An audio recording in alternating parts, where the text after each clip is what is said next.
Selamat petang. Albert T sekarang ditahan di MACC, di pejabat MACC. Itu saya difahamkan. Pagi tadi satu kumpulan MACC dan polis lah, dengan pistolnya, dengan pelurunya, dengan balaklavanya, serang rumah dia, garing dia, tangkap dia, ambil telefon, ambil semua barang-barang.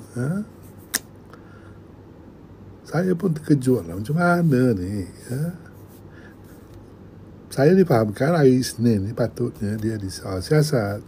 Apa salah tak tunggu hari Isnin?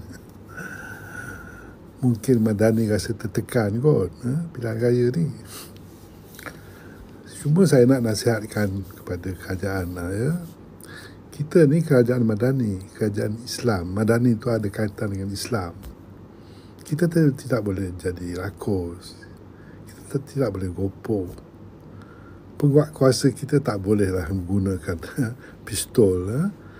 Katanya diacu kepada kepala Albert T pagi tadi. Itu isteri dia katalah. Walaupun Azam kata tidak. Tapi itulah yang kita tahu. Jadi kerajaan Madani, kerajaan Islam tak bolehlah bertindak macam ni. Ini rakus. Ini macam Yahudi. Ini macam Netanyahu. Inilah yang berlaku di Gaza. Kita ada undang-undang, kita ada peraturan. Ikut proses lah. Ya. Saya juga nak ingatkan kepada pegawai-pegawai MACC. Kamu semua ni pegawai kerajaan. Janganlah bersungguh-sungguh sangat. Ikut peraturan lah, proses. Kerajaan bertukar. Ingat tu. Ingat. Jadi kita tak naklah perkara-perkara yang tak disenangi berlaku. Kita tak naklah apa yang berlaku pada Teo Beng Hawk berulang kali. MACC bukan ada rekod baik pun. Kena jagalah nama MACC. Kita buat MACC ni untuk mengawal rasuah.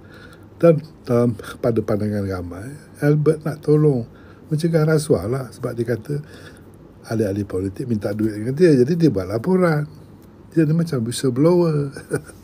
Apa yang kita bertindak seolah dia ni teroris.